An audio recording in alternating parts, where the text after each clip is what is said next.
Infowars.com. You know, in 2008, General Motors was given a banker's bailout. And along with that banker's bailout, they were given a little playbook. Oh, and by the way, the government now has become 60% of the owners of General Motors. You know, I've been a Chevy man for over 30 years. Had all kinds of Camaros, all kinds of Chevelles, Malibus, but you know, I've never had a Malibu like this. You know, see this Malibu right here, it's a special one. See that light bulb right there? That headlight bulb right there? It's $350 to replace. Oh, you're saying, you gotta be kidding me. No, I'm not kidding you. See, I'm a mechanic by trade, and I looked under the hood. I went through the wheel well here, and there is no way to get to the bolts to get the headlight assembly apart. So I went to Rockford, Illinois, to Lou Barcourt Chevrolet. And I told them, I said, hey, could you guys tell me how to get this front end out so I get these headlights changed? And they said, oh, there's a problem with that, sir. I'm like, what do you mean there's a problem with that? And the guy explained to me, he goes, well, in 2009, they did something new. They actually made it impossible for not only a semi-mechanic, part-time mechanic, not trucks, to change the light bulb, but as a matter of fact, a genuine certified GM technician cannot even change the headlight in this car. I said, what, are you crazy? I'm like, how do I get my headlights changed?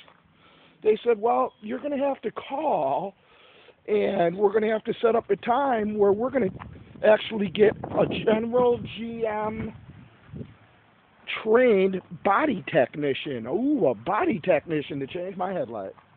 You know, that's enough to tick anybody off, but the worst part was when they gave me the price. They said it's about $350, and they encouraged me to change all the lights, the turn signal, the low beam, high beam, marker light, and the other side, all at the same time.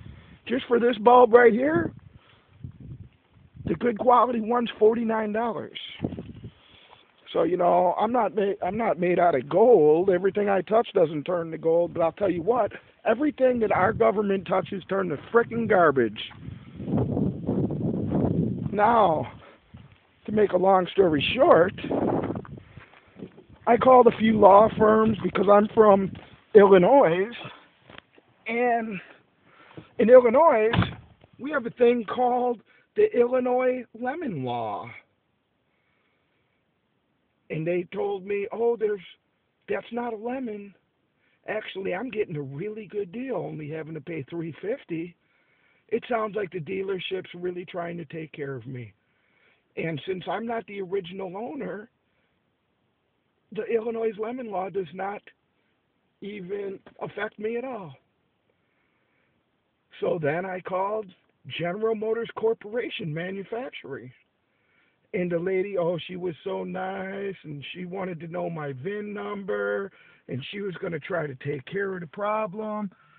And at the end of the day, she said the lights aren't covered. If I want to change my lights, that I'm going to have to bring it into a service center and get it serviced. Well, by this time, I'm irate. I'm ticked off. And I tell them, you know what? I'm making YouTube videos about you, how you guys have destroyed the heartbeat of America. And guess what happens this morning? I go to start my car. My car would not go over 40 miles an hour. And I call one of my mechanic friends, GM mechanic, and he says, oh, you know what? It sounds like they did the stolen vehicle slowdown on you.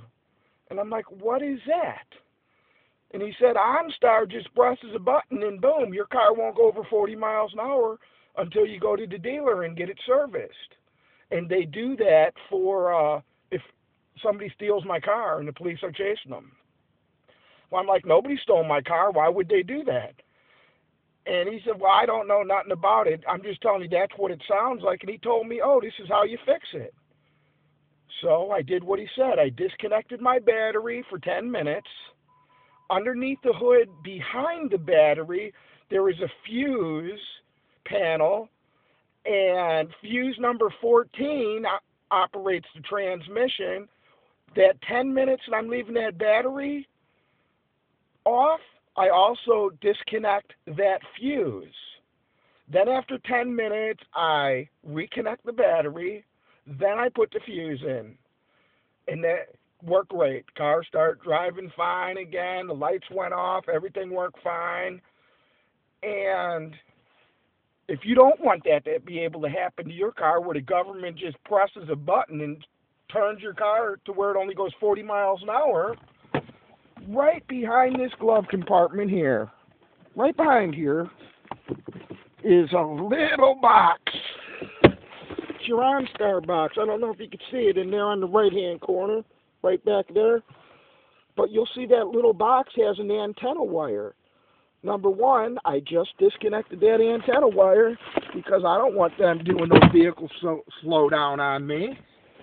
And number two, on this kicker panel on the passenger side, this comes out. It says right here is your OnStar button. But on the back of this panel, it shows you exactly what fuse to use. So I disconnected that fuse too.